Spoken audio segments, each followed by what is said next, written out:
as an El Paso community to change this. And we need to come together and change it. Because you know what? I ran against my opponent last time. And you know, we got 44% of the vote. That's not bad. For a Republican here in El Paso to do that, I think that's pretty good. But, of course, you know what was happening. They used dirty politics on me. And I had it at the state level that we were neck to neck with him, believe it or not. We can do it. I know, I sense it out there. When I run a campaign, you know I walk. I'm a grassroots person. And as I walk, I see what people's feelings are and reactions are. And they want change.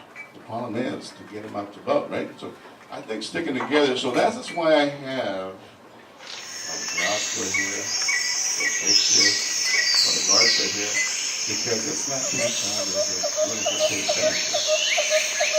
It's the campaign to no way, Jose, to big government, only, and together we can succeed. Together, and not separate. We have to maintain and run this race hard. Now, a lot of you here were in some of my debates that I had with my opponent last time. Raise your hand if you were in some of the debates. I really feel that I won every single debate.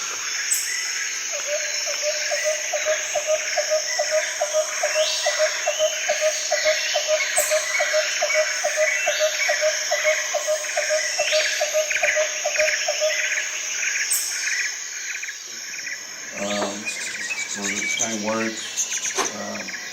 Don worry.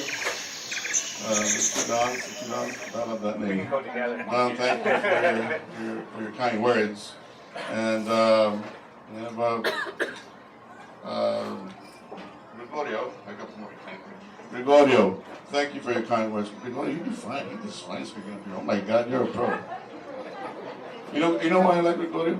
He is his own person. Yeah, that's what I'm talking about. Okay. Now, thank you very much for your kind words. Also, Dan Rowe, thank you for your kind words, sir. I mean, you know, when I teach at the University of Phoenix, I enjoy it so much when, we were in Santa Teresa and used to walk by the hallway and just make my day. And go in my classroom and tell a joke, you know? Doesn't take, I mean, he makes life fun. And that's what I like about him, you know? He goes in there and says, Dan, relax. Here I'm teaching others this, and he's like, Dan, relax, you know? Take it easy, Dan, you know? And of course, students are going to scare him away, you know? But, you know, Dan's a realist, and that's what we need to be. So with Dan's help and all of your help, I'm becoming a realist too, and I'm understanding that when you go out and speak to the public, you speak human. You don't speak like economics. Because people don't understand you and don't relate. Okay, and that's what I'm going to do through this campaign. You're going to see a new Dan Chavez going through this campaign. A new one. Not only will I win the debates, but I will win this race. I will win this race. Because it's time.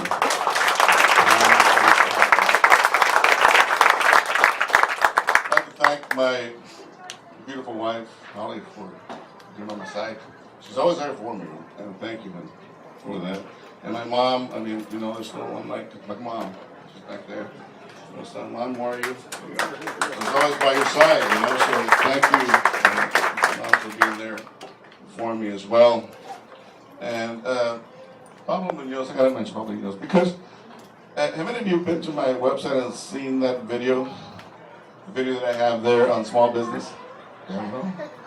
Not you, okay? Before, okay. I invite you to do that. Please go to my website, Dan Chavez for Senate District 29. And in that website are videos, okay? And what I'm doing is I'm visiting with small business owners. And because I need to know where the problem lies in order to fix it. The other Don told me once, he says, Dan, listen to people. Listen to what they're saying. Okay? And that's what you need to do for them, because you're working for the people. And you're absolutely right, though. And Pablo mentioned a couple of things to me. And that's why I made that video. Because he said, you know what? Big government. They're regulating me then.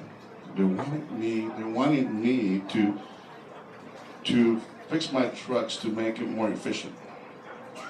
Because what that's going to do is going to save me 2 miles. Instead of getting 8 miles per gallon, 6 miles per gallon, I'm going to get 8 miles per gallon. But the initial outlay of funds is in the hundreds of thousands.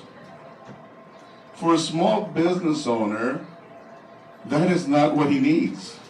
He doesn't need big government to regulate him that way. He doesn't need big government to tell him how to run his business, period. Because Pablo, how many people do you employ now? 95 people. So, this big government intervention, what it's doing, it's empowering these monopolies, the bigger trucking companies, right? So that they can charge us whatever they want. Charge us, I say us because we're the ones that ultimately pay the higher rates for the goods and storage. Right. Right? They charge these factories that want to ship things, goods, high price. Because they're the only ones that can pay and adhere to the regulation. But do you know that 80% of our employment comes from small business? 80% of our employment comes from small business. And until we cater to that small business, we're not going to improve employment. So that's dear. Now also, I want to thank you for being here. Education is very, very dear to me, and I think that Charlie Garza, where are you, Charlie? Still here? He's going to set it clear. I'm always talking to Charlie. Charlie is, to me, the whiz when it comes to education. You belong to that board. Thank you for serving. I asked him, Charlie, my biggest concern with education is they're putting too much accountability on teachers right now. Any teachers right here? Too much accountability. Now, because of this accountability, you're not able to teach what you've learned. Do you agree or not? Am I listening to you? Yes. So at a state level, we can reduce that accountability and measure it in another form, another manner. We could do it through grades. What are the grades you have? Do a point system on that, right? Attendance, right? Testing, yes. But now the accountability is not there, and the teacher's not scared and running for their life and oh my God, I'm gonna get fired this year, you know? That's not happening anymore, and that's what we need to do with education. Not only that, but also improve our graduation rates. 80% is not good.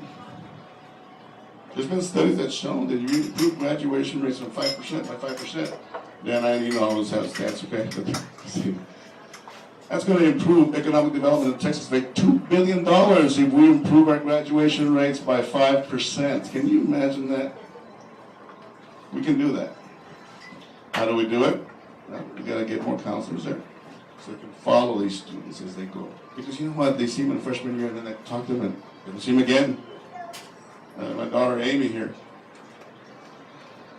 She says, Dan, I have the hardest time seeing a counselor. They don't want to see me, they don't have time for that. What's that all about? You need counseling. These children need counseling so that students, so they can go and major in the right field. And we need to adhere to that problem. Okay. The last issue in the state level of micro sense from the way, Jose, is to not controlling our budget. Our governor set up an initiative that I agree with. If you set up a budget, adhere to the budget. Don't overspend the budget. Because it's not going to get better by raising taxes. No. So we have an opposing party here that believes that a quick fix is raising taxes, right? Yes. And that's not the way it's done. Print more money. Because more money. Because as Dan Rowe knows, that bottlenecks, doesn't it, Dan Rowe? That's called bottlenecking, isn't it? I'd say spend more money, but let me spend more money. Oh, that's Dan Rowe's story right there. Don't spend my money, right? Let me spend my own money. I agree. Okay. So, we need to control our budgets and not go and get a quick fix whenever we're out of control in our budgets. Our governor is doing that. Fantastic. I read that thing. I was like, my goodness. It's unbelievable. And throughout this campaign, I don't know, I feel bad for my opponent because, let me tell you, I'm out for a reason. I understand the budget backwards and forwards. I know a solution to it. I know what the problem is. I know that businesses here, businesses in China, by 2020, 50% of them will come back to the United States, and I know why. And I'm going to do this to prove a point, because we need to get the Democrats to understand that voting straight ticket is not a solution, and they need to listen to the issues.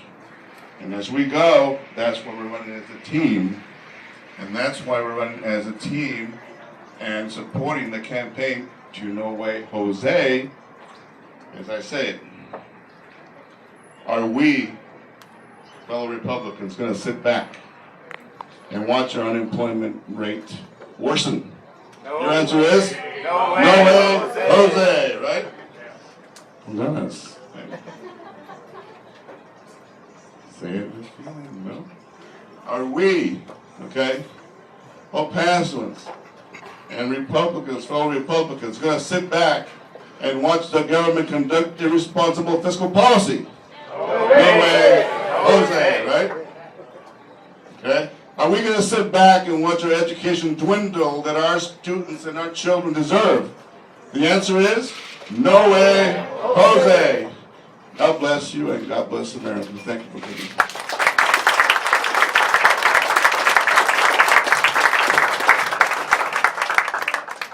Now, can I have Holly Chavez come up? The boss. She's behind. We really appreciate the support you give us and that you guys believe in him, or else you guys wouldn't be here. So, can you guys hear me? The next time that we have another event, I would like for you guys to come, follow us, and also bring your family, your friends, your coworkers. If you know Democrats, bring them along so they can hear, so we can switch them around. I just want to say thank you for coming. We really, really appreciate this, and thank you for the donations. Thank you for your support. Thank you for believing us. And that's it. There's more food over here, I think. It's not working? Oh. I've never been involved in politics. I'm not a public speaker. The only thing that kept me out of college was high school, so I'm not even very well educated. But the one I've heard a lot tonight is about the problems. We all know what the problems are. I think what I wanted to hear from this thing right here is, what are we going to go out and do to promote these people's campaigns? We need to get out of here. We need to walk out of here with buttons all over us. We need to have a button that says, no way, Jose. So when we're going through the line at Walmart, the guy says, what does that mean? That means it's about time we told those damn Democrats, no way, Jose. That's all I got to say. Okay, thank you.